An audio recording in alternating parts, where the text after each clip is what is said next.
উপর চলে আসো। আমাদের ক্লাব কর্মকর্তা যারা আছে দয়া করে একটু উপরে চলে আসবেন। ক্লাব কর্মকর্তা দাঁড়াও দাঁড়াও দাঁড়াও দুলাভিন ভাই একটুখানি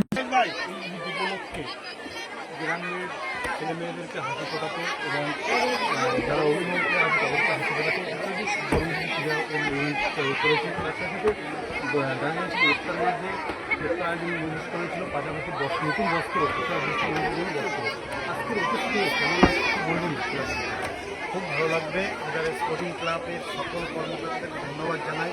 বলেছেন এবছরের নয় প্রত্যেক বছর আয়োজন করতে থাকুন, আমরা অবশ্যই আসবো। আর সবচেয়ে বড় কথা, গ্রাম বাংলায় আজকাল খেলা নেই, ঠিক আছে? বিভিন্ন বস্ত্র বিতরণ থেকে ইফতার মাহফিল বা বিভিন্ন খেলা, মানুষের মুখে হাসি, আজকাল ছেলেপিলে সব বিভিন্ন গেমস ফোনে পাবজি ফ্রি ফায়ার গেমে খেলে সব নিজেকে শেষ করে দিচ্ছে। সে আপনার খেলাধুলার মধ্যে রাখবেন, তাহলে শরীরটা ক্লান্ত হয়ে যাবে বা শরীরটা ফিট থাকবে। এবং সব কিছুর মেন উৎস হচ্ছে ফিটনেস না হলে একটা মানুষ কিন্তু ইনকাম করতে পারবে না। ফিটনেস সবার আগে দরকার। আপনারা সকলে খেয়াল রাখবেন যে খেলার মাঠে যাতে খেলা হয়।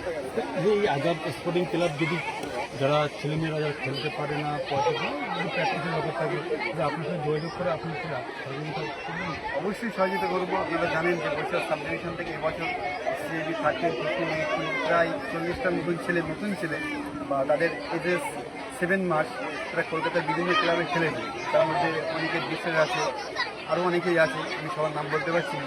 পাইকপাড়া ক্লাব থেকে ছোটো বিভিন্ন খেলা হচ্ছে। অবশ্যই আপনারা আমার সাথে যোগাযোগ করবেন।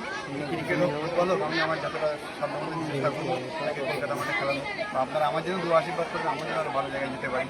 আপনার নাম আর আমার নাম এমনি জিন্নামণি, এখন বর্তমান আইপিএলের নিয়োগ করে।